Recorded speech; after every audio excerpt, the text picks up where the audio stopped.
Hello and welcome to another Garry's video. This one's going to be about a new space station I've made. This is a much tankier space station than the last one. Almost looks like a spaceship, but it's not.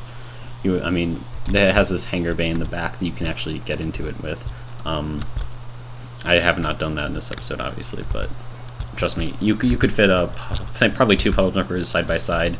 Maybe, I don't know if you could fit a Wraith, right? It might not be long. I mean, if you could definitely fit a few gate gliders in here, maybe even 4 of them, but at any rate, yeah, and it's even fewer entities and constraints than the weapons platform from before. It has 3 small Destiny turrets on top, 2 small Destiny turrets on the bottom. It has 3 of these giant energy cells in here. It has a water tank and 3 oxygen tanks. It has 2 more on this side. It has a target finder there, and here is the main control room, which you'll notice is a bit different than usual because, it's not actually connected. It's sort of like rampy and stuff. So yeah, by the way, this is painted red because the weapons platform is currently targeting it. So I'm going to show you a quick space battle between this one and the other weapons platform. But first I'm going to talk a little bit more about this one. So there's a suit dispenser here, and here you'll see a control panel that has 2 buttons on it instead of just one like the other one. This is because before you just turned on one thing that had weapons and then they all shot, which was really energy inefficient because, like on this one, if you turn on the button, then the ones on the bottom shoot and the ones on top shoot, even if they can't necessarily target the right target. Here you can use the ventral weapons or the dorsal weapons, and ventral is bottom, dorsal is top, in case you didn't know. But yeah, so now if I wanted to, since the space station is clearly below me, I would obviously activate the ventral weapons and not the dorsal weapons.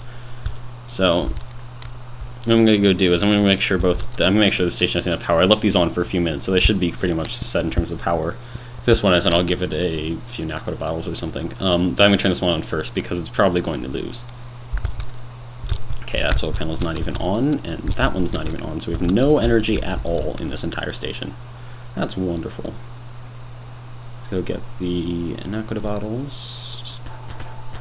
Okay, now I'm going to press the singular button that you use on this station to turn on all of the weapons, because it's, horrible like that.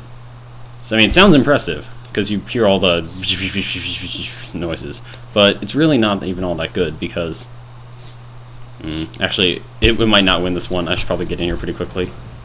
Ventral weapons activate. Yeah, so, I mean, even if it doesn't win, it doesn't really matter, but so the idea pretty much with this one is that it has this front part on it, which sort of acts as like a tanky part. Wow, okay, that went pretty quickly. Yeah, it's going to lose. But anyway, so it has the front part on it that's supposed to absorb a ton of damage before the actual control compartment is destroyed, like just happened there. And now the weapons dog is going to proceed to destroy the rest of it. But the idea is that that front part should really protect it from a lot of the damage that it would normally take from, whatchamacallit? From the shots. So, it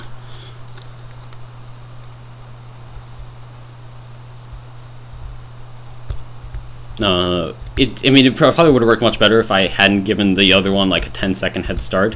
Obviously, these battles are pretty quick because whoever gets their energy or their control system shot out first pretty much loses. Obviously, that's because you don't have any shields, but, if you had shields, the shields would last for like 2 seconds with the amount of energy I have on these. Really building without shields really simplifies the building process a lot. It makes it a lot more fun, and it really is a lot more fun without having to worry about all of the problems that come along with the shields and all the energy requirements that you need for the shields and the ridiculous amounts of energy generation. The target finders don't seem to like finding these parts. Sometimes they'll shoot them, sometimes they won't. Usually they just don't.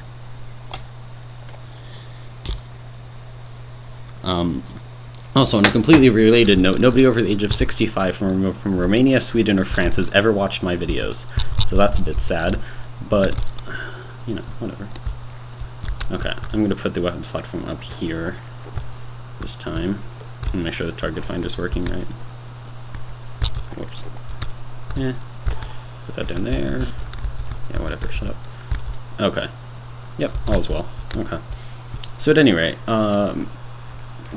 now I'm going to start these both at the same time because it'll be... Oh, shit. Fuck you, Advanced Duplicator. You and your goddamn bugs. Oh, well. I guess I'm not going to show you that fight right now because it won't let me do it. Because it thinks it's still opening this file, even though it's not. Ugh. Anyway, so really, usually the other ship does win in fights, because it does happen to have the armored part on the front, and it has the 2 medium cannons on the bottom as opposed to the 2 small cannons that this one has on top and bottom. And then if you're above, the other space station has 3 small cannons, which is very devastating to most stations. Yeah, that's pretty much it.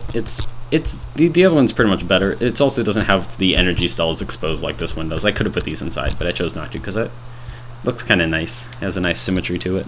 So, thanks for watching, and goodbye.